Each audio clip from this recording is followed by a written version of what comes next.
Everybody set? Yeah. Yes, sir. Max, how about you? Yeah, I'm good. All right. So, welcome to the Goodfellas, everybody. Today we have a very special guest, Max Igan, and I wanted to do like a little introduction before the show, but I didn't want to put any labels on Max. So, Max, if you could just introduce yourself right quick and tell the audience what is it you do, and yeah, if you could just. Oh, look, I'm just an independent researcher, brother, like so many others out there. Trying to make a difference in the world, trying to wake people up to what's going on at the moment. We're in a pretty serious situation. So yeah, just someone, kind of someone who's lived on the outside of society. So I've had a kind of a different perspective most of my life, and unfortunately, everything that I've been predicting has come about pretty much right now with this whole COVID pandemic. As many other people have also predicted. But yeah, just trying to make a difference, brother. Trying to get the message out to what's really going on to people, because I think it's an extremely important situation that we're facing. It is beautiful. What sent you down this path? How did you get started? Oh man, I woke up when I was really, really young. When I was like 4 years old, and I found out we had to buy land. I was horrified by that, and I realised that the world was pretty screwed up. And it's just got worse and worse. And when 9/11 happened, like so many other people, I saw how serious it really was, and how easily they were just prepared to kill people. And so yeah, I kind of put down all my other stuff. I mean, I lived most of my life as a musician, so I lived on the outside of society. I used to research in my spare time, and it was kind of interesting because being a musician, and traveling all the time, and having all this spare time on my hands, it gave me an opportunity to go and visit all the places I wanted to research, and look at all these ancient monuments and all this sort of shit, so it was good. And then when 9/11 happened, it switched, and research became my main forte and music became my hobby. It was kind of the other way around for most of my life, up until 9/11. And then, like I said, I just realized how serious it really was, and that all this information I was gathering was actually really important for people to find out. It wasn't just, it was no longer just interesting. Now it became, virtually a matter of life and death. And that's kind of what we're facing now. We're facing a very, very serious situation. And a lot of people don't, just cannot fathom how serious this is and how weird things are about to get. So, interesting times, brother. Very interesting times. So, what do you think? Where's this going with this whole pandemic, scandemic thing, in your opinion? Well, we're being set up for the real pandemic, and we're creating it ourselves by shutting the supply chain down the way we've done and causing people to self-isolate the way they're doing. The whole thing, when you look at all the dominoes that are being put in place, they're saying, oh, there'll be a second wave. Well, there will be, because they're forcing us into a position where we will create sickness ourselves by the lockdown, just through the lockdown. There is no pandemic. There is no COVID-19 that is sweeping the world. It's not a bioengineered virus like people are saying. There isn't something that's been genetically modified in the lab that's going to go out and sweep the world. Of course, when people get sick later on, like maybe 6 months down the track, people are going to start getting really sick. And they'll say, oh, well, it must have been this bioweapon. Well, no, it's because people are being isolated. But what they've done, they basically categorized elements of the seasonal flu as being this terrible virus. You've got these things in your cells called endomes, and when your cells become toxic, these endomes grab those toxins. When your cells can't process the amount of toxins you got in your cells, these endomes grab those toxins and they leave the cell with the toxin, and they process it outside the cell. When it leaves the cell, it's called an exosome, and it's toxic. It's got all these toxins in it. These are what we call viruses. Excuse me. Look out, COVID. These are what we call viruses. And these develop in your body when you have toxins, and this is why you get sick, because you've got these toxins floating around in your body, but it's a natural part of your immune system. But what they're now doing is categorizing these exosomes as being COVID-19, this terrible virus. Now, you will produce these when you're stressed out. So anybody who's been in a car accident, anybody who's got any type of sickness at all, anybody who's stressed from some illness or injury that's been done to them, their cells are going to be producing these exosomes. They can do a test on you and say, oh, look, they've tested positive for COVID-19. And what they're doing, people who come into the hospital, I mean, you could have a car accident and go into the hospital and you're there for, punctured lung and broken leg or whatever. And while you're there, they'll test you to see if you've got COVID-19. And the tests they're doing, they're just basically testing for coronaviruses. And there's a whole bunch of different coronaviruses. Anybody who's ever had a flu shot or who's ever had a cold is going to have antibodies for these things. But when they find these exosomes in your body, or these coronaviruses or whatever they're calling them, they'll just say, oh, yeah, you're testing positive for COVID-19. Even though you're there from a car accident, you've got a punctured lung and a broken leg, they're still going to put you in an isolation ward, and they're going to give you COVID-19 treatment, which is, but usually to put you on a ventilator. So that will just put pressure in your lungs and kill you. And 80% like 75 to 85% of people they're putting on ventilators are dying. And so this is how they're getting the numbers up. But it's all in the wording. When you listen to the reports, you listen to the reports, though, and they say, such and such died after testing positive for COVID-19. Well, yeah, they died because you put them in an isolation ward and let them die. They're not saying they died from COVID-19. They're saying they died after testing positive. And they're always saying that patients with COVID-19 have died today. It doesn't say they died from COVID-19. It's with COVID-19. You see, it's all in the wording. And anybody who goes in there for anything is testing positive, and they're just letting them die, So... And the other thing they're doing, like with the lockdown and getting people to wear masks, I mean, these are surgical masks. These are masks that doctors wear during surgery so they don't spit in the wound. They don't have any sweat. They don't have any snot come out of their nose, any fine particles come out of their mouth and go into the patient's body that they're operating on. That's when they use those masks. They're surgical masks. They don't stop. Even if viruses were real and were airborne the way they're telling us, and they're not, they're actually produced in your stomach or in your cells, these masks wouldn't stop them. Okay, so and by people wearing these masks, I mean, all day we are, spitting out microscopic little pieces of spit and little bits of snot coming out of our nose and stuff. It's happening all day, just microscopic. You don't see it. But by wearing these masks, you're not expelling that from your body. You're putting it into a mask and you're breathing it back in, and you're eating it and you're swallowing it all back into your mouth, and you're making yourself sick.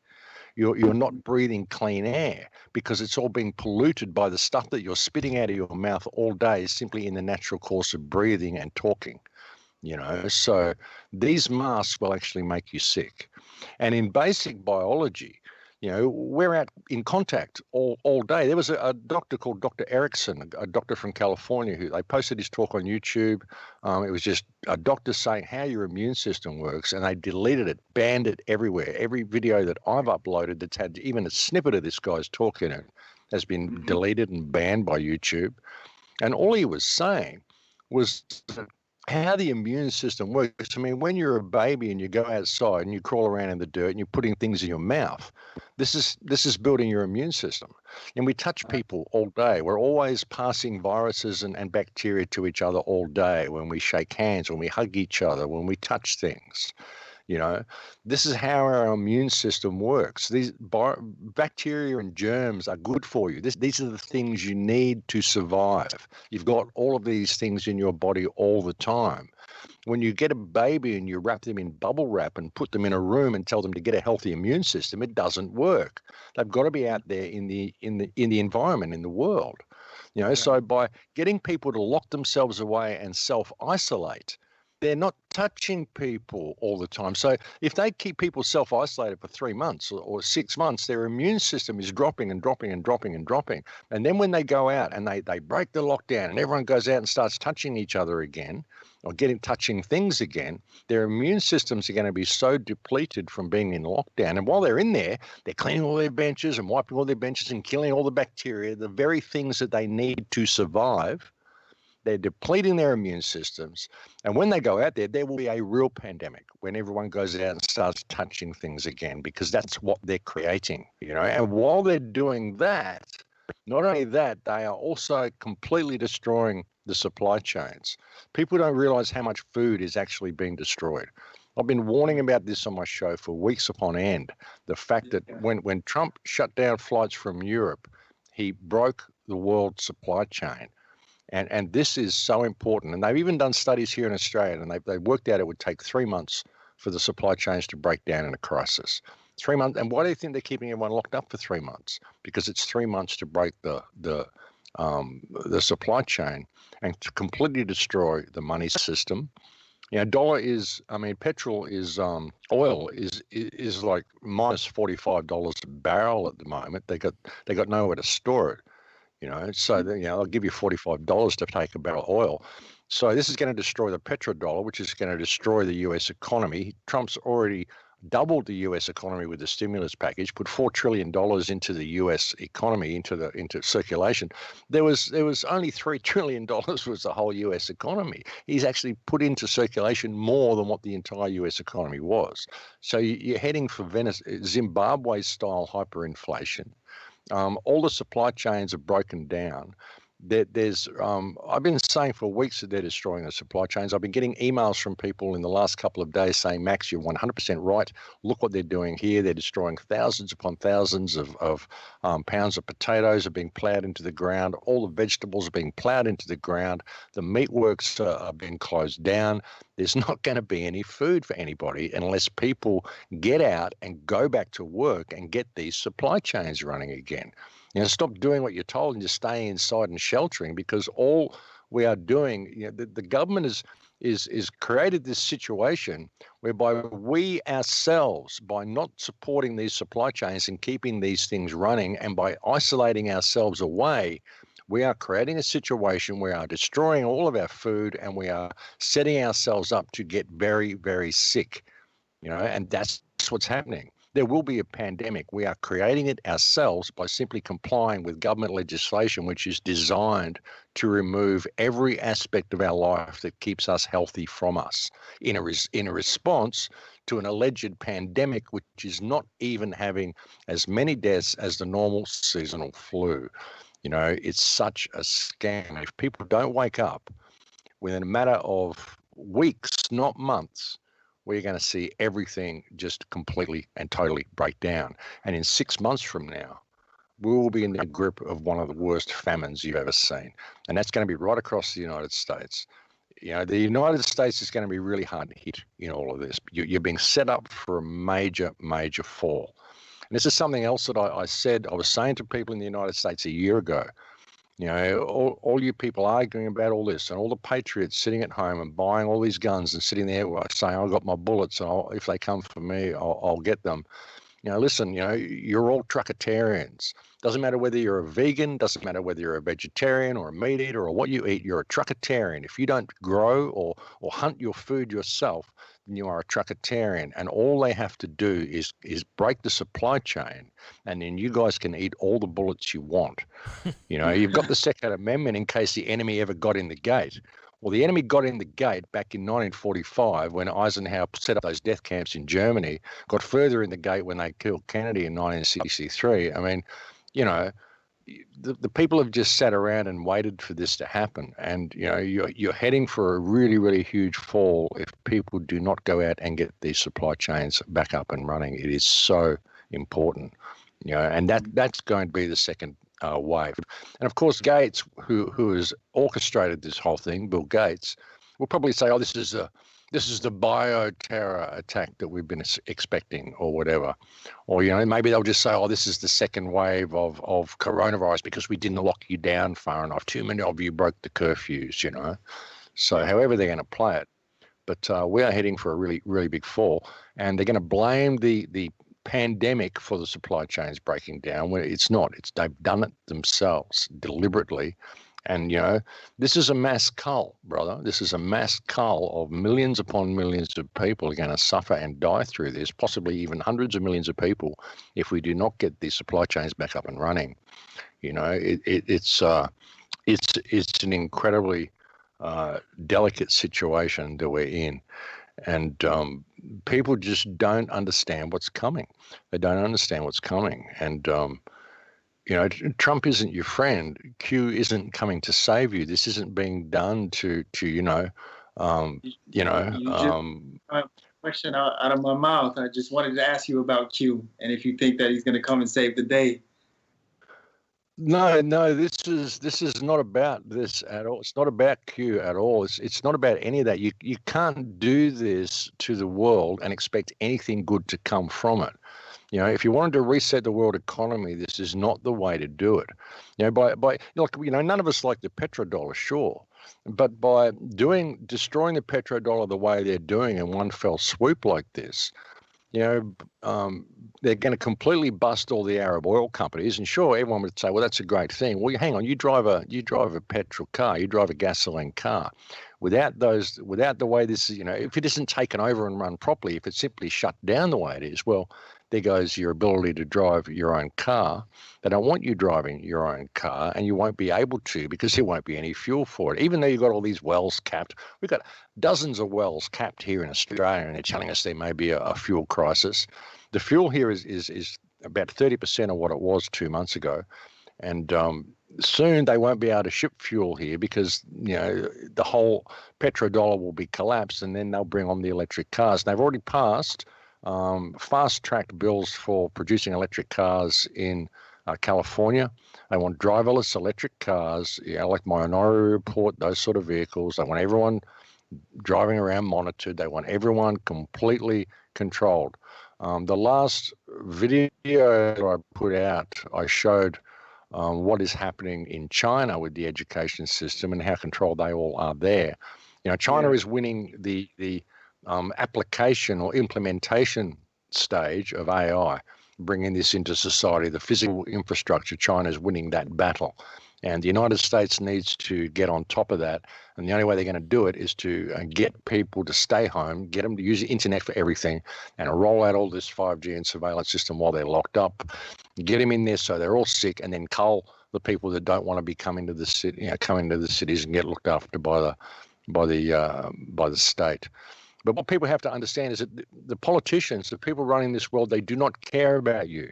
This is a war that's been carried out for years. I said on my very first video in 2008, my very first film I made, that people don't realize World War III has already started. It is a war that is being waged by the politicians of this world against the people. And the politicians, I mean, sure, they're the front line. They're our interface, what we can see to what actually works behind that. But they don't care about us. None of this legislation, none of the stuff they're doing is designed to help us. It's designed to hinder us. And we're seeing a mass culling of millions of people taking place right before our eyes. And people are doing it to themselves, simply doing what they're told by these parasites who do not care about them. They want to see them dead. That's what they're doing. Look at Georgia Guidestones. We want to get the population down to 500 million. How do you think they're going to do that? And if you look at Bolshevism, look at the history of how they've done this in the past. Starvation is the preferred method of depopulation. You simply remove the people of their resources and you let them die. And it turns into cannibalism. It turns into the most horrendous things we've ever seen in human history. If you look at some of Solzhenitsyn's books, what happened in the Gulag archipelagos, what happened during Bolshevism, what happened during the Russian Revolution, this is what is coming to all of our countries right now through this fake coronavirus pandemic. So how do we resist this bullshit? Man, you've got to get information out to people, and people have to break this lockdown and go back to work. People have got to get these supply chains back up and running. The supply chains this is the crucial part. The fact that there's not going to be any food. People don't realize the extent of how much is being destroyed in the United States. Like we're talking, whole crops have been destroyed. The production's been down anyway because of the storms that they had, and all the stuff that they manufactured with the weather and all the bullshit. And then with the coronavirus shutting down all the transport and stuff. Not only that, there's no one there to pick the crops. So they're just plowing them back into the ground. You know, you got food banks in California and in other places. There's a huge demand for food, and you've got farmers out there in the West, in the agricultural belt, that can't transport it there, and it's just rotting to the extent that they actually have to plow it into the ground, or it's going to turn into a hazard. It's going to have rotted fields of vegetables they can't do anything with, you know. So it's crazy, man. It's crazy, and more meatworks are being closed down. Tyson's Foods has stopped. I mean, Tyson's is huge. Tyson's is a huge company, and this has stopped production. The biggest company in Canada has stopped production. The biggest meatworks in Canada has stopped production, which produces beef for virtually all of Western Canada. So it's not just there; it's everywhere. You know, the whole world has shut down over this. Yeah. And you know, if that doesn't show people that this is one worldwide cabal and they're all working together, then I don't know what will. You know. Max. It's like you said. Go ahead, Danny. Max, how you doing? This is Danny. I was wondering. I've been looking at your channel, the Crow House, and I noticed that they've taken a lot of your videos down or deleted a lot of your videos. Is there another place that you get on that isn't as regulated that we can direct traffic to kind of get a more uncontrolled, unedited, unfiltered version of the information that you're trying to get out there to people? There's BitChute. You can find the Crow House on BitChute.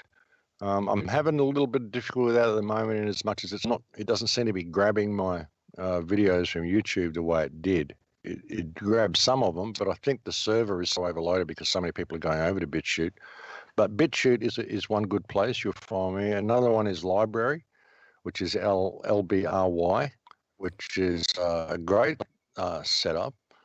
And that's on a blockchain, so nothing can ever be deleted from that. Nice. Okay. So that's a good one as well. There's another one which is it's UGetTube, which is the Utah Gun Exchange have set up their own server. Nice. A lot of people freak out at that. They get there and go, "Oh, Utah Gun Exchange. I don't think I want to go there. They sound like extremists, you know."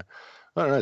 One of my videos got deleted, and someone posted it to that server. It was the first time I'd ever heard of it, and that's UGE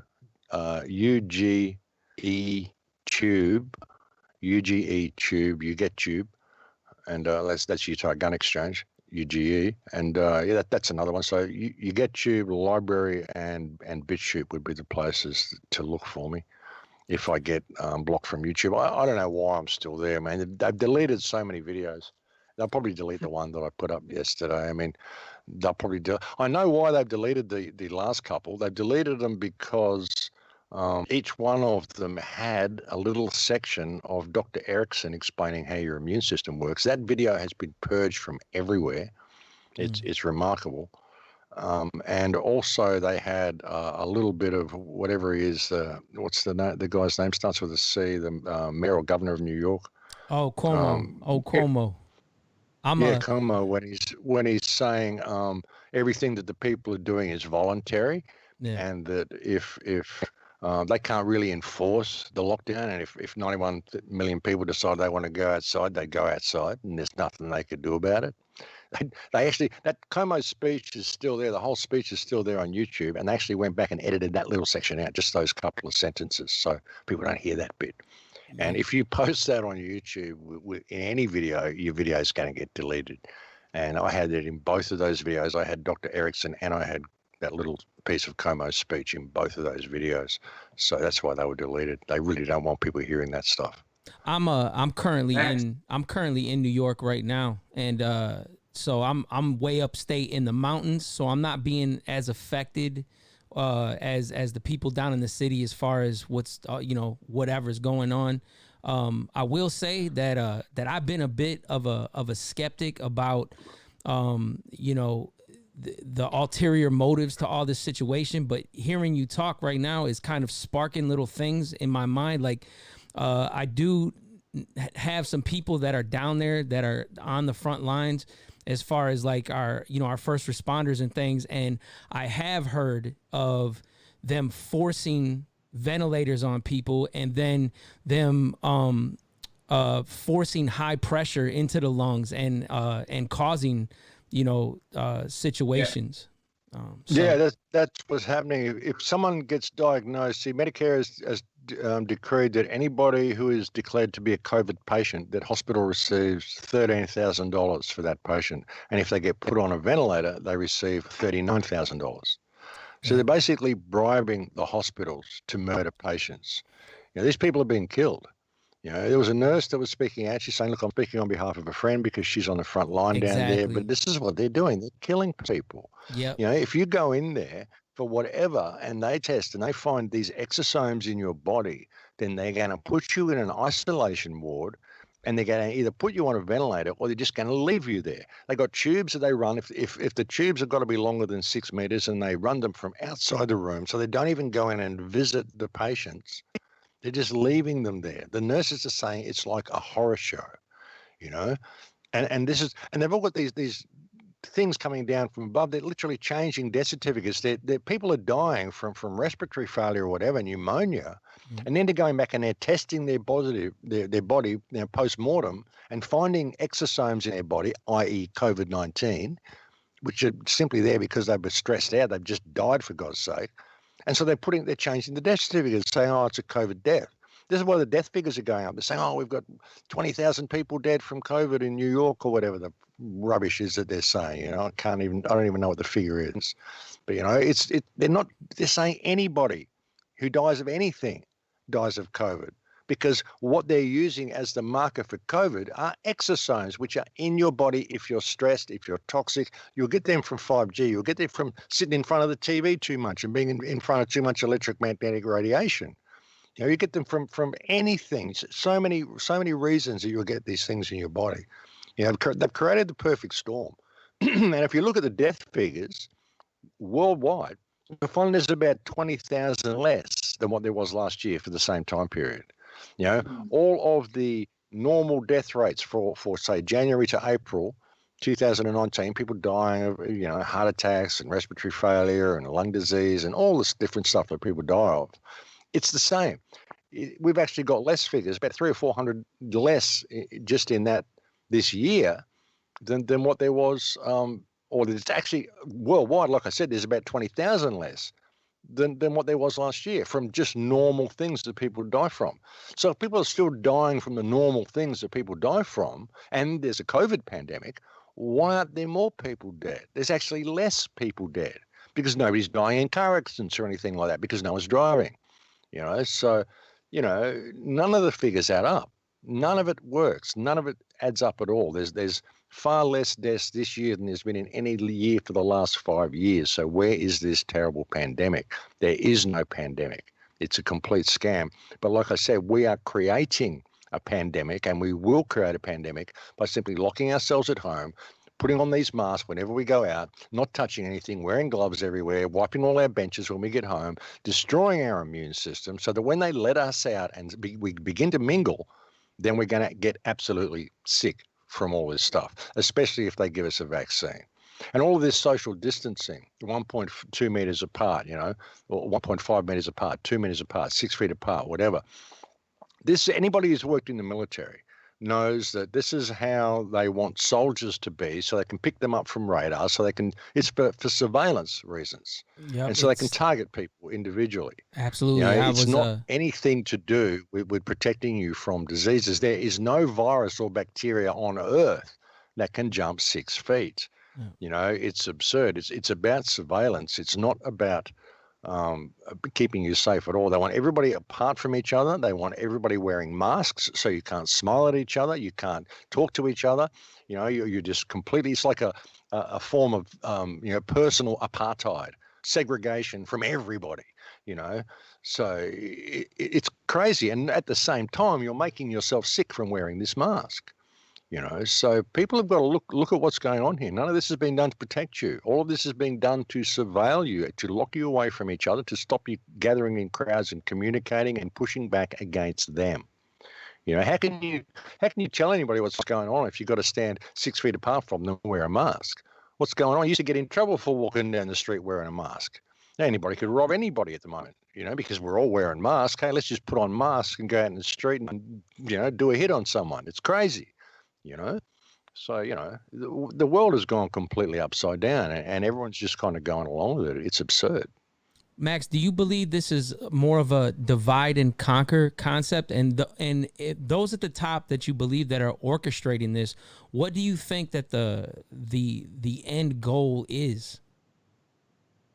It's divide and conquer on every level. I mean, it checks all the boxes. The end goal is complete control, through this smart system they want to introduce.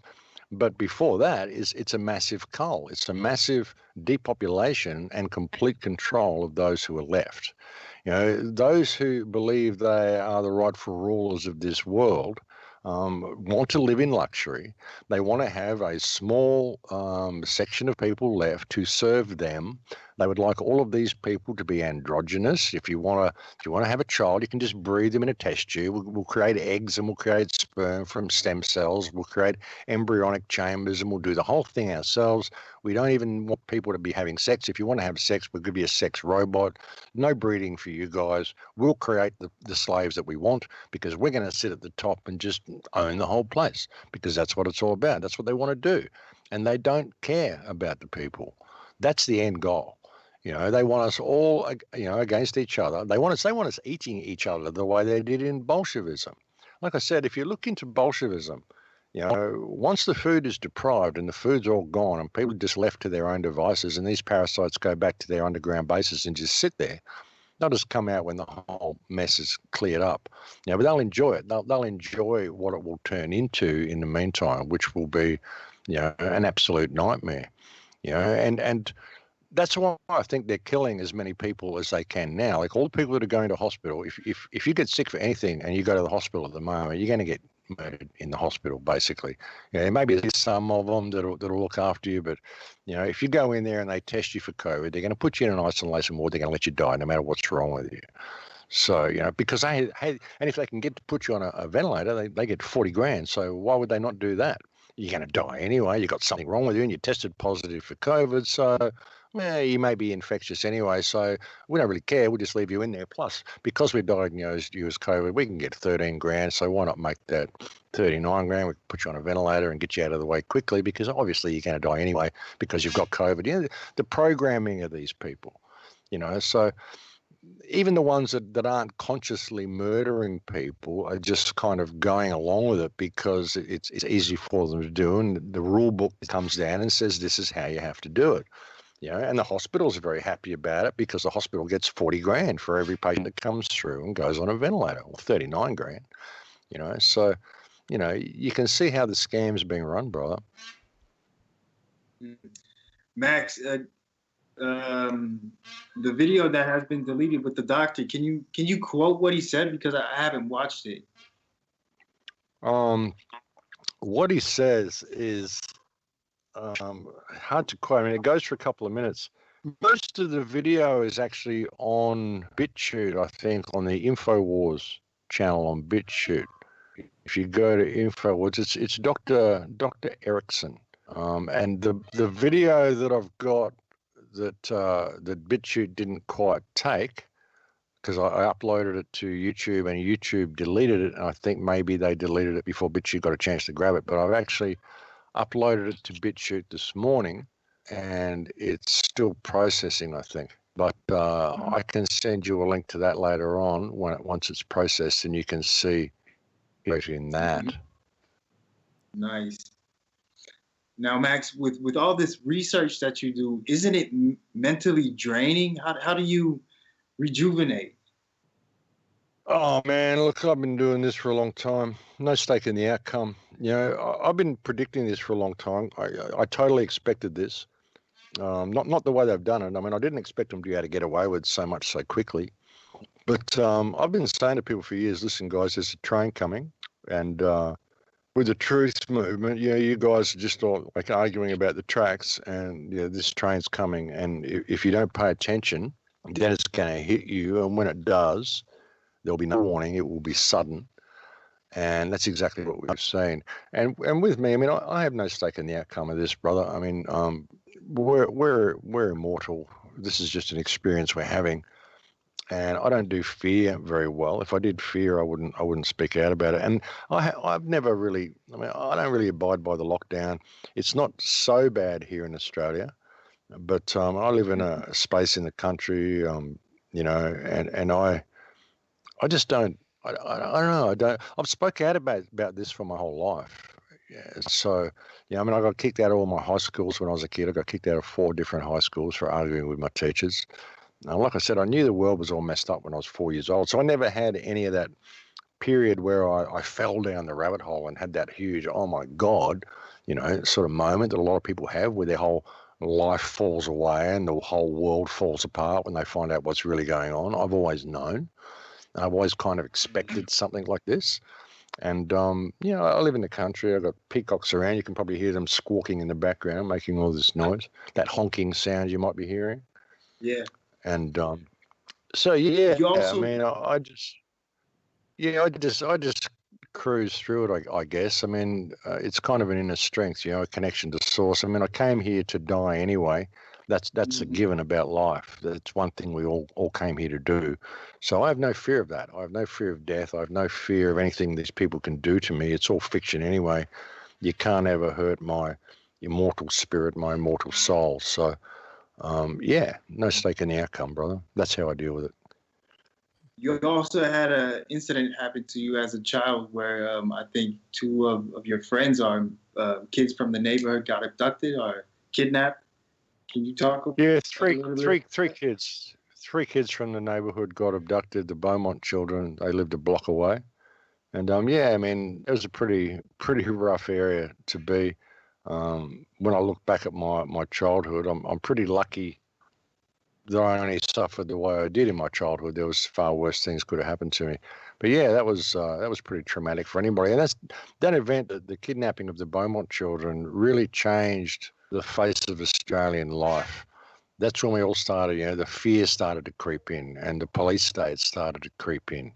This is how they do it. Everything's a setup. And when you start looking into the Beaumont case, you find the connections because we figured out who did it and where the Beaumonts are buried, and the police still won't look at it because it will expose their involvement and the involvement of the government and Channel 9 studios and all sorts of people. So,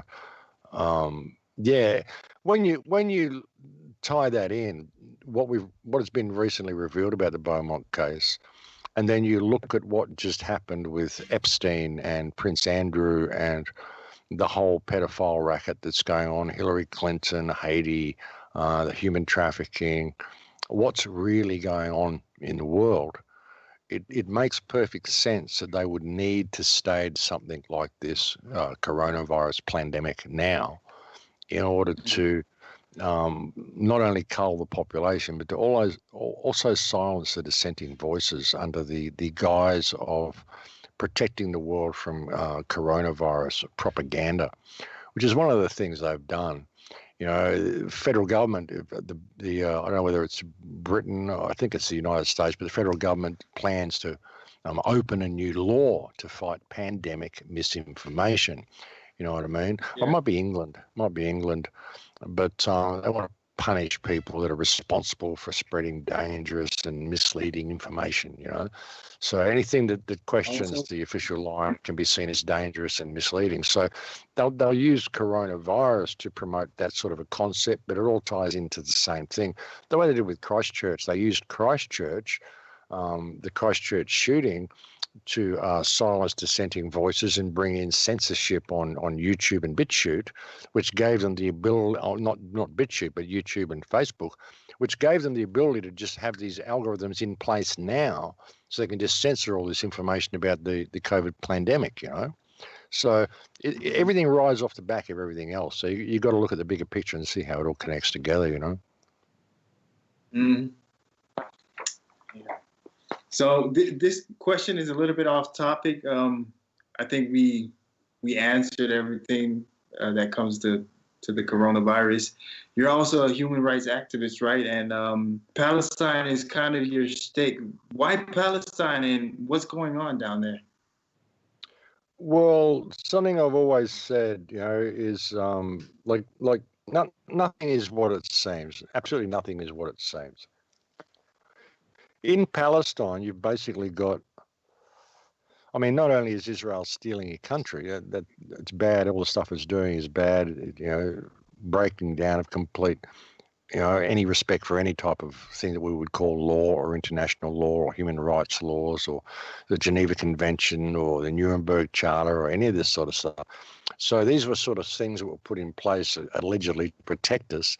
Israel has been able to gradually remove all of those protections simply by its actions and being able to get away with those actions. So that's one thing that it's been set up to do, is to erode any concept of any meaning of international law. But also what you've got in Gaza is you've got a walled-in population that can't be 1.8, 1.9 million people. Over 50% of them are children under the age of 18.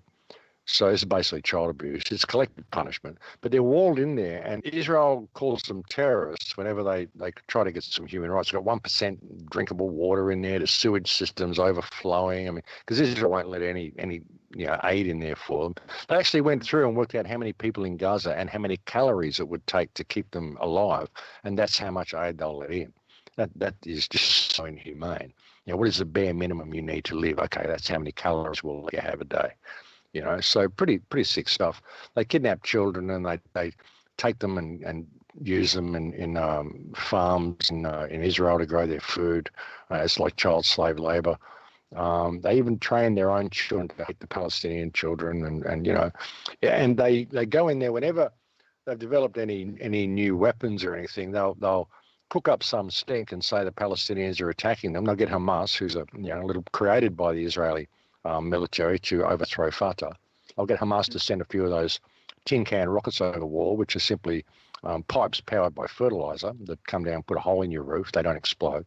They'll hit you, they'll kill you if they land on your head. But, that's about it. One guy was terrified because one went through the back window of his car. So they send military warheads over there and bomb them as a response, and they get an opportunity to go and test all their new weapons on live targets, and it's like shooting fish in a barrel. They've got everything contained, big wall around the country, and they've got the Navy out there blocking all the fishermen. You can only go out, like half a mile to fish or whatever. You can't catch anything at half a mile out, So, they do everything they can to repress these people and keep them contained and keep them angry, so they'll always be screaming out for rights, so they can call them terrorists, so they can call themselves victims. It's a huge setup. But more importantly, I mean, that's important too, but on a world stage, looking at it on a world stage, what you see in Gaza and West Bank, when you put it both together, you have a system of surplusing and warehousing human beings and controlling populations with checkpoints and all sorts of stuff that they're doing in West Bank. They've tested out their entire slavery system in West Bank, how to do the checkpoints. And they bring all the military. I mean, your police go over there and they train with Israeli police and learn all these incredibly brutal techniques, same as your military. They go over there and they learn how to fight terrorists, which is simply what they're doing. They just call the Palestinians terrorists. These are civilians, just people trying to live their lives. But they teach you how to completely control these people, So, and I've often said that this system is in place, and all the screaming out we do against Israel, it only happens because Israel gets the amount of funding it does from all of the politicians in our own countries. All of our politicians are supporting this, which is an incredible human rights violation. The biggest moral dilemma in the world today is what is happening to the people of Palestine. And this is whether you support Israel or the Jews or believe Palestine should be there or whatever. The human rights violations that are going on there, supported by all of our politicians, are a war crime. So if law is real and international law is real, and it says in our country that we cannot support war crimes or terrorism, if you were to do anything like that, you'd be in jail straight away. Yet here's our governments doing it straight away. So even under their own law in our own countries, the politicians, any politician that is supporting the state of Israel in its abuse of the Palestinian people, is a politician who is a war criminal under your own law in your own country. And they continue it because we don't speak out about it. We scream out at Israel, but we don't ever approach our politicians and say, hey, listen, you're a war criminal by your actions. So how is any of the legislation you are creating valid? Because you're using that legislation to oppress me. But under your own law, you're a freaking war criminal. So I think we need to discuss the validity of you even being there to begin with before we even discuss how valid any legislation you're inflicting upon me is. And if we fail to do that, if we fail to step into our own moral compass in our own countries and deal with these politicians who are supporting this type of corruption, if we fail to do that and we allow these children in Palestine to continue to be repressed and surplused and warehoused the way they are, then the way of Palestine will be the way of the world. And that is exactly what we are seeing now through our failure to address this incredible moral dilemma and turn our eyes to face it and realize that it's been supported and manufactured by our very own politicians in our very own countries. You can blame Israel as much as you want. Sure, there's a certain influence by certain men who wear small hats in all of our countries, which would be bringing this situation about, but it's our failure to even recognize that and speak out about it for the fear of being called anti-Semitic or whatever. We're just not prepared to face facts, and we're not prepared to allow our moral compass to override our obedience to legislation. That's what's caused all the problem. And that's what we're seeing now. I've said it for years, the way of Palestine will be the way of the world. What you see in Palestine is a situation of starving people, repressed people living in rubble with 1% drinkable water. And that's exactly what's coming to the United States right now through this coronavirus pandemic. And it's what's coming to all our countries. So, people need to pay attention. And that could have healed it. If we'd healed that, then we would have healed the corruption in our own countries if we'd done that, Holy shit, man! So Gaza is a proving ground for the macro picture, the bigger picture. Absolutely. Can you see how that works? Can you see now. How all of that ties together and how we could have healed that? And if we had healed that, we would have rooted out this corruption in our own countries now. We wouldn't be in this situation, I was a combat veteran. I've been in the army. I was in the army for 15 years with the U.S. Army. You must know when you go into a country to take over a country, you do exactly what they're doing to the United States now, don't you? Put all these, they've stored all these military trucks everywhere, put checkpoints everywhere, block off all the different states, get everything ready to start going door to door for vaccines this time. You can see how they've set it up. If you're in the military, you can see, and you see the training and how the warehousing and surplusing works in Gaza, and see what they're setting your country up for. Now, this is what they would have done to Iraq when they moved in there. Yeah.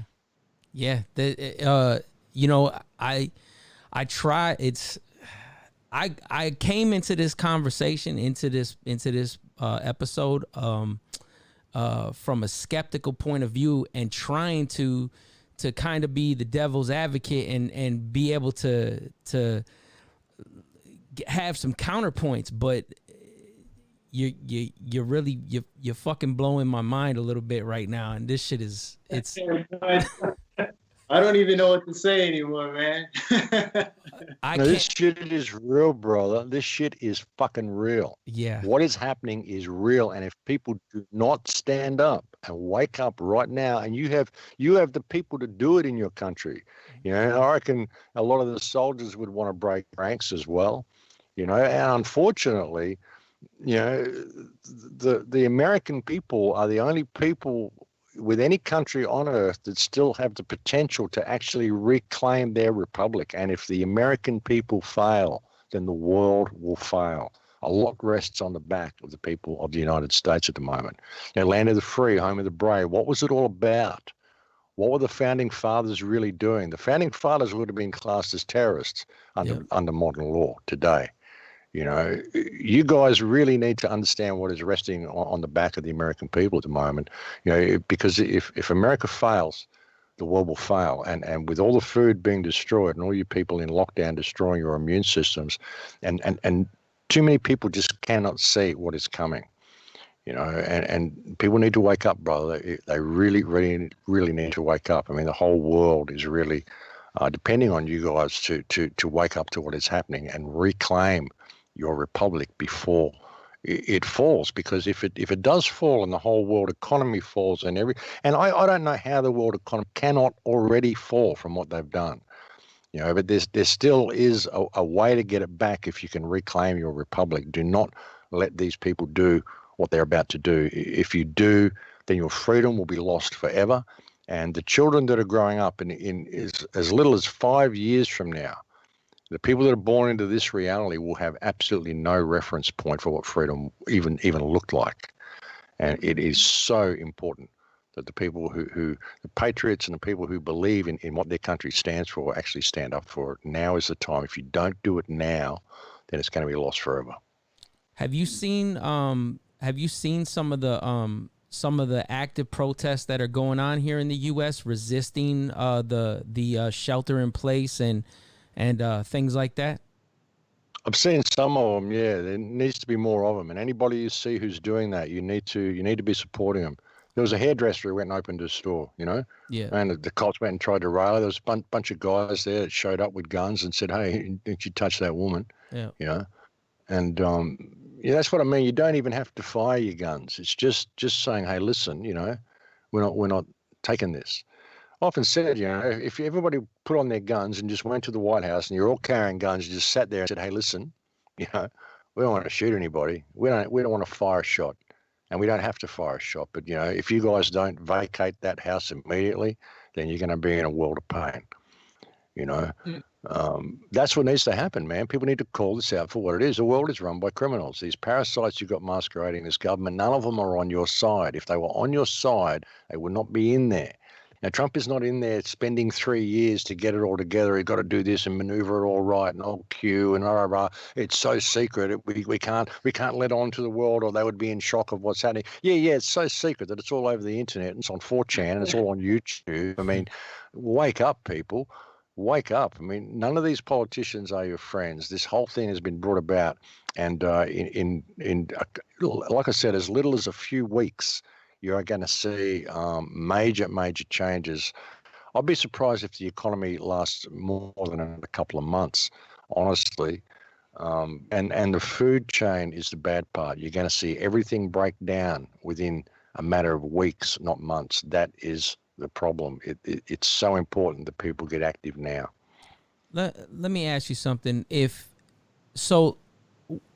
this situation, if the Republic isn't defended, if people don't rise up and things systematically start to collapse, and a lot more people start to recognize what you're saying, and what if a large majority of the nation or the world was to look to you for leadership, what would you do in that point when they said, "Holy shit, Max, you've been speaking this truth for a long time, and now they look to you"? Do you step back from that position, or do you step up? Yeah, I mean, I'd step up if I had to, but I'm not the guy for the gig, I'm just not the guy for the job. People just need to support their own communities. Everybody needs to lead in their own communities. Don't put faith in the political option. Go back to work, get the supply chains back up and running. Even if you're not doing it for money, do it for food. I mean, go and work for your whatever. I mean, there's not going to be any food on the shelves is the problem. Should be the main focus of everybody, is setting up some sort of security and realizing that these politicians are taking it away from them. Everybody needs to lead in their own community, start reopening their businesses and going and supporting these businesses. Stop buying all this shit off Amazon.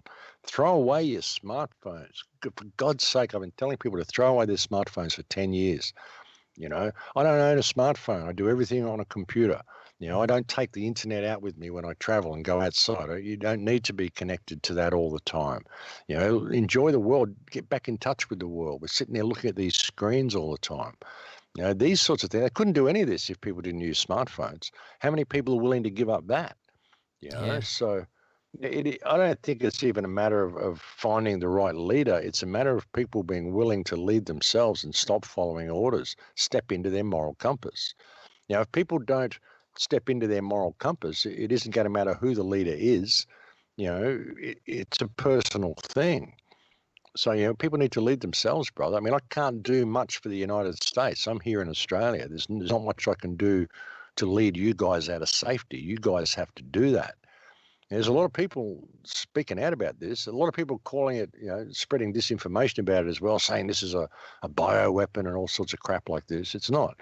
It's not a bioweapon. Spread information to as many people as you can. And listen to people like Dr. Kaufman and what Dr. Butta has been saying. Dr. Rashid Butta,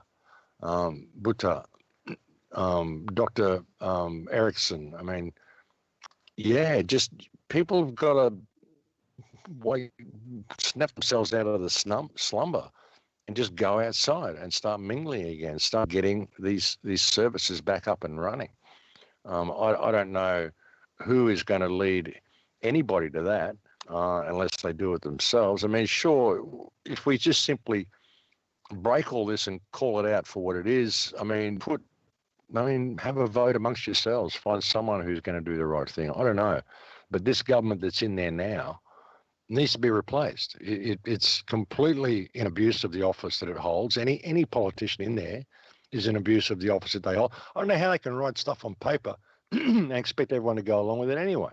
You've got to let us destroy the world. You've got to let us do this. You've got to stay home. You can't touch that. You can't touch this. You've got to let this fracking well do this here. Why? Because this guy here wrote down on paper that you have to do that. Look, it's got a little fancy gold letterhead on it. So that means you have to do it. And we go, oh, gee, okay. I've got to let you destroy the world around me because this guy with a fancy suit on wrote something on paper. I mean, it's ridiculous. Like I said, if that's the reality that we're in, if that's the paper-based reality we're in, well, here's a piece of paper called the Fourth Geneva Convention that says collective punishment is real. So that means you're all war criminals. So, okay, if that's a piece of paper that says everything that you've just said is, you're full of shit. So, if it's a paper-based world, these people shouldn't even be there. I don't know what it will take, brother. People just have to get back in touch with their humanity and realize what's being done to them here. It's a huge lie. I can't believe how much they've got people to go along with it and just got everybody to shut themselves down and run home and put masks on and keep themselves isolated, all under an invisible enemy that they can't see, that no one's even proved actually exists. And all they're doing is giving you all these figures in the media and telling you that the hospitals are like war zones and there's thousands of people dead everywhere. If you go to the hospital, it's empty. There's nobody there. Nursing staff are being laid off because they don't want you having nursing staff. They don't want you going to doctors. They want you doing all your medical stuff online with a virtual doctor. Doesn't even examine you. You just tell him what's wrong, and then the computer says, "I'll go and take this drug from Big Pharma, and that should make you better." It's crazy where we're being led into, and that's all being done by design, and that's what they want. So, I mean, how do you lead anybody out of this if people aren't prepared to see the truth of what's right before their eyes? So it's more of an internal thing of if you don't stand for something, you'll fall for anything, and you gotta take command of your own destiny and try to come together within the things that you can control, like your local community and those of like-minded individuals, to try to raise us to at least a survivable state. Yeah, I mean, everywhere I go, when I go to the supermarket, the lady's wearing a mask, I'll hand her a little leaflet that shows them that these masks are actually bad for your health. If they don't want money, I'll hand them a thing from the Mint saying, look, the World Health Organization has determined that COVID-19 cannot be transmitted by money and blah, blah, blah, blah, blah, released by the Royal Australian Mint, showing them that, yes, you need to still be able to use cash. So I hand out notes to people. If I get into a conversation with anyone, I'll hand out a note saying, false pandemic, and I'll have a list of doctors for them to Google and stuff like this, so just stuff like that, man. Do what you can to raise awareness in your own community. Hey, listen, I have to quickly run to the bathroom. Sorry, man. No problem. I'll be back. Yeah. Great stuff, huh, Dan? Man, yo, you know me. You know how skeptical I am of things. Yeah, I know. Hey, so Danny, I like the way you've been running the show here, man. Take it home for me. I'm just an active listener right now. You're doing a good job, man. Are you being sarcastic? I'm sorry, I didn't mean to take the show. Serious. I'm serious. Dude. Don't take the show, but take it home on this one.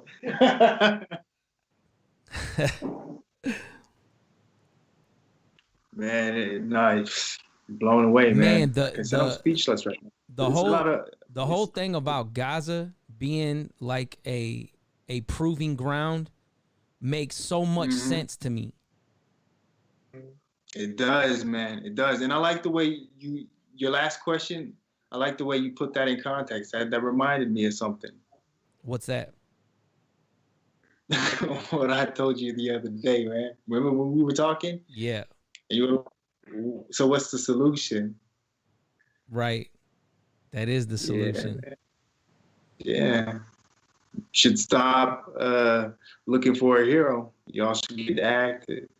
Yeah, man. And that's the crazy thing about it, right? Is I had all these counters, but it's literally just the conversation is answered all of that. Yeah. I told you, man. Max is a great guy, man. He's a knowledgeable guy.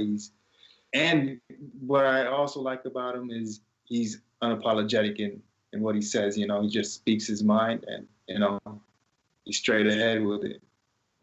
Yeah, I can't argue with that. All right. So do you want me to cut this little conversation out between you and me? Whatever, yo, man. It's I'll leave it up to your creative distinction. It's live, man. It's just real. It's real. Absolutely. Gotta keep it that way, authentic. That's what it is. Okay, I'm back. Sorry about that.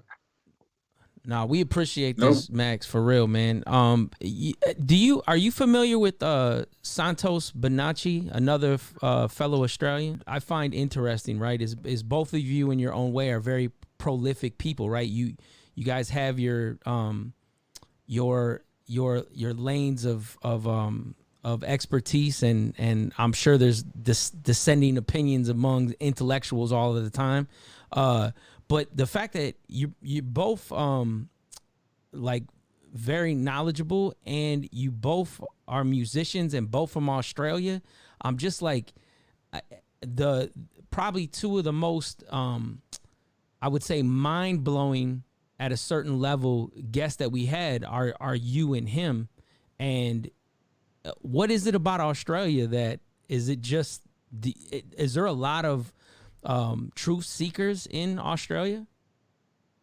I don't know if there's a lot of truth seekers, but it's a very ancient country. There's a certain power here. There's a certain something here which is kind of indescribable. I'm very connected with the tribal people as well here. Yep. And there's a certain, they call it kanyini. It's this connection that you have to country that exists here. There's a lot of really, really ancient knowledge just in the rocks and stones here. I don't know what it is, but I felt it when I was very, very young. Like I said, I've been awake for a very, very long time. I was awake all through my childhood. I just figured out, I just thought, well, it's a madhouse, and I kind of disconnected from it at an early age and lived in a bit of a bubble, discovered music and became a musician, and I was able to live on the outside of society and support myself in being an artist by just being a musician. When I wasn't playing, I was doing front of house. I became a very, very good sound engineer. Yeah. And so I was always able to do that. And so I don't know what it is, but there's something really ancient about this land, and something very powerful about this land. Most people who come here, if they're any type of awake or connected person, can feel it. It's not like any other place on earth. It's a remarkable place, and a lot of it, I think, is just something that is in the country. I've done a lot of research into ancient history. I've realised that history is completely wrong. Pretty well everything we're told is wrong. and that goes for reasonably modern history as well. As Napoleon said, history is a lie agreed upon. And some of the reports that I've seen coming out of certain, esoteric information and hidden information and old information that's come out of places like Russia and Ukraine and Belarus, they're talking about how there used to be around about 600 billion people on the earth, and the population has been reduced and reduced and reduced. There's talk that there was around about 100 billion people just here in Australia before the last fall, before the last event, which would quite possibly be something like, thermonuclear war or whatever. A lot of people say, oh, nukes aren't real. Well, I don't know, whatever, particle weapons, I don't know. But if you look at parts of Russia and you look at across Northern Africa and you look at Australia, these places all look like they've been devastated by high-tech weaponry. All of them. Australia looks like it's been completely obliterated. There's places in Australia in the centre of the country where there's like springs and stuff, where there's incredible 3-level rainforest around it, just for a couple of acres, and the rest of the country is just obliterated desert. You look all around Australia, look at Tasmania, look at New Zealand, look at all through Indonesia, Papua New Guinea, Bali. It's all incredibly lush green rainforest.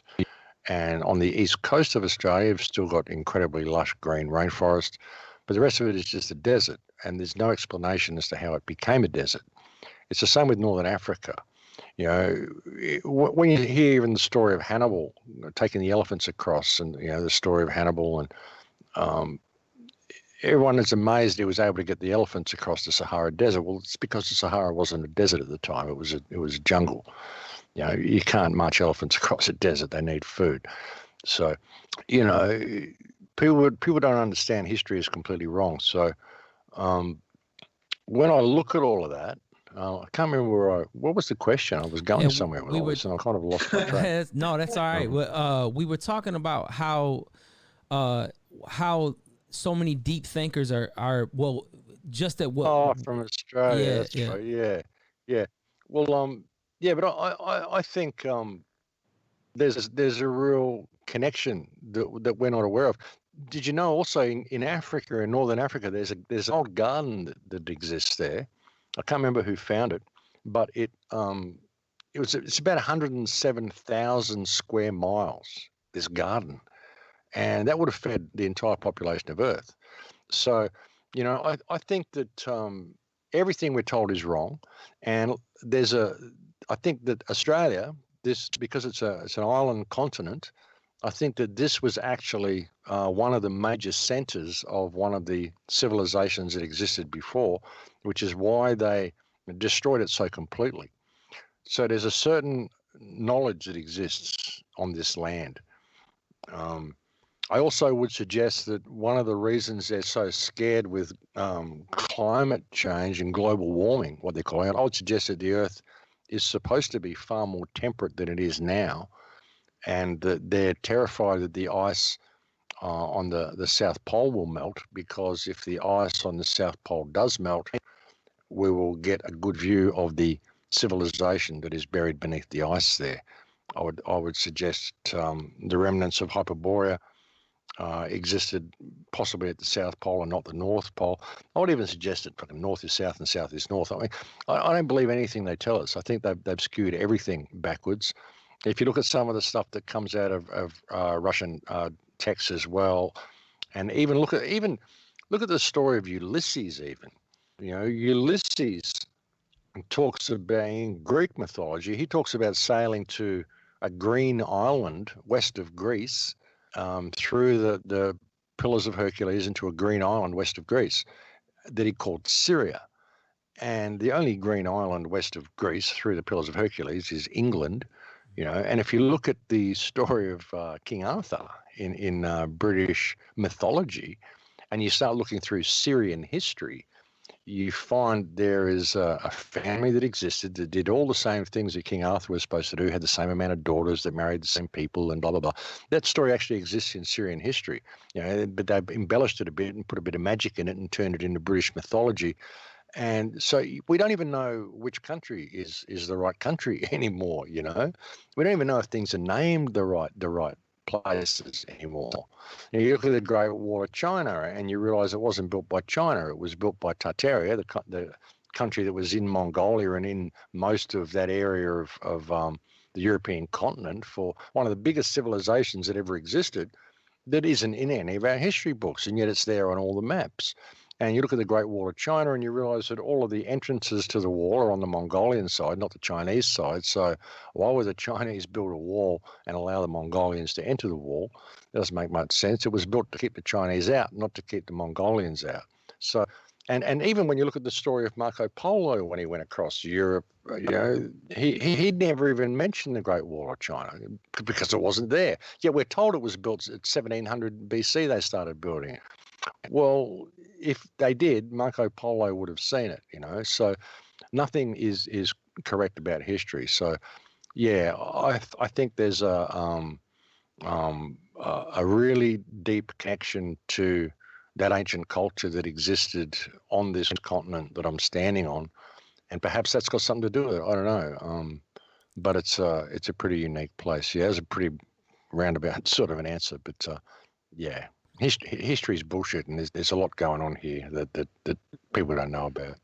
Do you meditate? I do. How important is that for enlightenment and self-awareness? I think it's very important. You know, exploring the inner self, exploring your breath. You know, just being in that stillness within yourself, realizing that there's far more to this reality than what we can perceive on the physical. I mean, even most of the information that I've got through my early radio shows and stuff, a lot of it is just intuitive. You know, very often I'm just giving you my thoughts on things, and I'm encouraging people to ask questions. You know, I very rarely come out on the shows or any of that sort of stuff and made claims or stated positives on things. There was a show I put out recently, a couple of years ago, called Everything is a Lie. And in that whole show, I was basically just encouraging people to ask questions. I was saying, listen, nobody knows really what's going on. Everybody thinks they know what's going on, but nobody really knows what's going on. I've been researching this stuff 50 years, and I don't know what's going on. You know, to a degree I do. I have suspicions, but I can't prove anything, because you only ever get to a certain point of being able to prove something, and you can never get to that final conclusive proof, you know. And people say, who is they? You know, and they'll go, well, is it reptiles? Is it aliens? Is it parasites? Is it the Jews? Is it the Illuminati? Is it the Freemasons? You know. And I say, well, I can prove it's anybody that you want to believe it is. So, you know, you tell me who you want to believe, and I'll put a presentation together and I'll convince you that you're right, because all the information's put out there for me to do that. But that doesn't make any of it right. You know, so things like meditation, you can kind of rise above all that and realize that the ultimate truth is that, you know, we're creating this ourselves through our compliance with wrong behavior by allowing legislation to override our moral compass. We could literally change the world in a day if people simply stepped into their moral compass and did what was right rather than what they were told to do. If people ever went deep enough in meditation to have that epiphany, to see that they are connected to everything, and have that incredible experience that connects you to the universe, and realize that, you know, this is simply a game we're playing. It's a game of free will. We could change the world in 3 seconds if people just suddenly had that epiphany. If I could just have a meditation experience and then get to that spot and send that wave out, that it would connect with everybody, and everyone would just go, oh my God, I have value. We change the world in that one moment. We change the world, you know. It would be that simple. So, yeah, it's extremely important. I mean, I had an experience in 2008 where I had that very experience in meditation, where I connected with everything. And I literally fell out of my chair and fell to my knees, and I cried for 7.5 hours. And I couldn't even talk about it to anybody for about 3 weeks or a month. Every time I even tried to talk about it, I'd start crying. I'd start sobbing. The experience was so profound, you know, and all you need is for people to have that experience, and that's obtainable through meditation, just by sitting there and relaxing and clearing your mind and listening and following your breath through your body and going within and just, I don't know, you get to that spot where something happens, you know? Mhm. Wow, man. Beautiful. We Um, should end on that note. well, Danny, did you I want to got ask a question? I got one last Go ahead. thing that I would like Go ahead. to wrap this up with, You play. if possible. Max, if I was to put you in a room with a young, bright-eyed Max Igan, what would you tell him? What if he asked you what counts? What's it about? What would you look him in the face and tell him right now?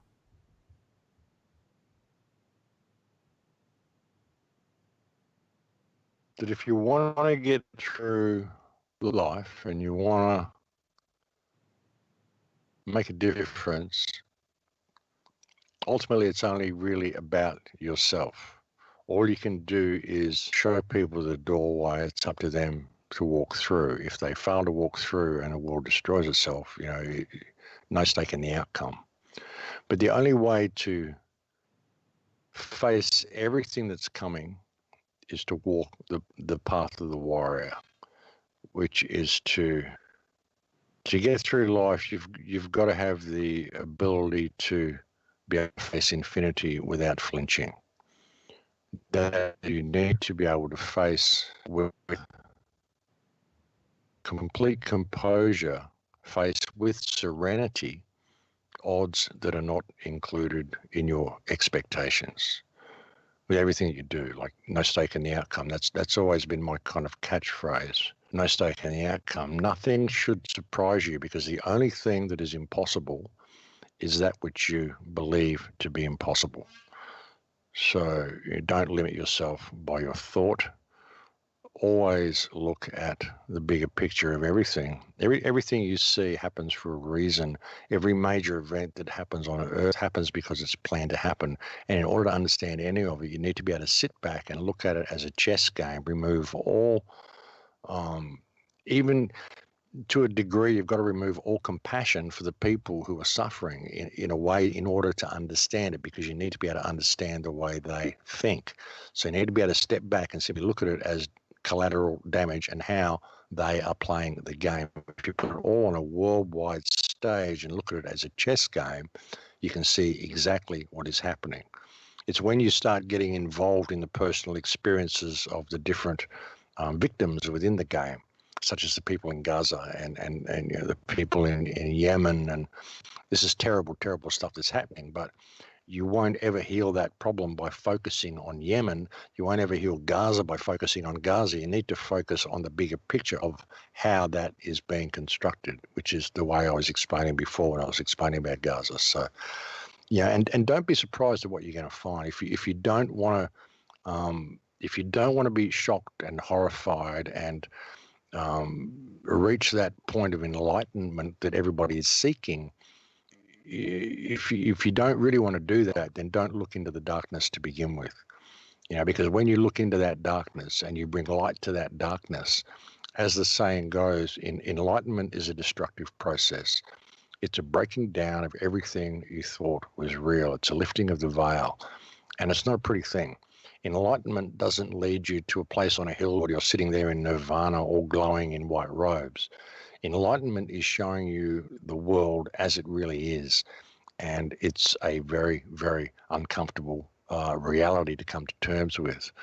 But it's only by looking at that and acknowledging that that is there that you can ever heal that blackness and that darkness and heal that evil.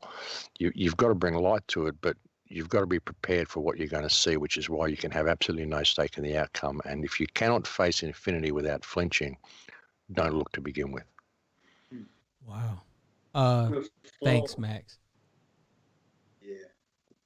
Yeah, that's why I only ever suggest questions for people to ask, because that gives them the opportunity to ask that question if they want to and discover the answer if they're prepared to look at it.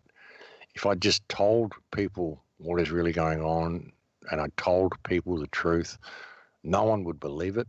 they would think I was completely insane. If I was to tell people the truth of what this world is, you would all think I was completely mad. All I can do is offer the doorways and offer the questions in the hope that people will ask the questions and discover as much truth as they are spiritually and emotionally prepared to face, because that is their own choice, and that will come as they progress through life and they become more of a warrior and they obtain more spiritual and emotional and psychic strength. Then they can be prepared for what they will see. But until then, you know, knowledge is a dangerous thing to bring to people. It can cause people to have a complete disconnect. People, you know, can become suicidal from too much knowledge. People can, you know, that if they really face the blackness, it is so black that you know, it can be very destructive to people who aren't prepared to see that. So that's why I've only ever offered questions to people, and in the hope that they will ask these questions and that will lead them to the right answers. I think that's the best way to help people, because not everybody is going to be prepared for what they're going to find. It's only those with an extraordinary amount of strength of will that will be prepared for what they're going to find. You know, if you really want to face it, and don't believe anything either. I mean, I don't do belief. You know, we try to believe things. It's because we don't know them. If you know something, you don't need to try to believe it. And if you suddenly believe something, it will affect the way you look at everything else. You know, consider everything, believe nothing. You know, it will all reveal itself in the end if you can keep an open mind, have no stake in the outcome of what you're going to find. You know, but don't ever throw anything away. Everything's possible. Like I said, the only thing that's impossible is that which you believe is impossible. So, you know, and it might seem like a convoluted way of thinking, but, you know, like I said, enlightenment is a destructive process, and knowledge is a very, very dangerous gift to give people. You know, same as advice is a very dangerous gift to give people. I never offer people advice, and that's why I rarely make claims. I just suggest people ask questions. So, yeah, it'd be nice to come on and chat with you, though, guys, and thanks for wanting to step up and make a difference. Do please attempt to, you know, get the word out in your own community and help people see what's going on. It's so important for the future of your country that people wake up to how they're being played with this. Like I said, the effectiveness of just handing out little notes and masks, and there's a little 10-minute clip that was just done by Dr. Buthar that was posted on a video news website. It's had like 220,000 views already or something. It's 10 minutes. I mean, you could burn that onto a little disc or onto a flash drive and give that to people, and just give them notes of saying, look, search these doctors. This is what the doctors are saying about this, and just help people snap out of their slumber, because, you know, the more people who do, then the more chance we have of getting these supply chains back up and running. You know, and that goes for the order followers as well. If you have order followers or police come and harass you, maybe hand them some of these notes as well and say, hey, listen, you know, you take that uniform off and you're standing with us, and you guys need food as much as we do. So, you know, if these people wake up to what's going on, a lot of them may break ranks. And yeah, it's a very, very important time. So thanks for having me on, and stay safe, guys. Hey, Max, thank you for coming on. I really enjoyed it. That was great. Cool, brother. Send me a link when you get it posted and I'll share for you. I'll link back to your channel. Definitely. Thank you, Max. All right, man. You take care. Talk soon. All right. Bye-bye. All right. Thanks, Bye-bye. Max. Bye.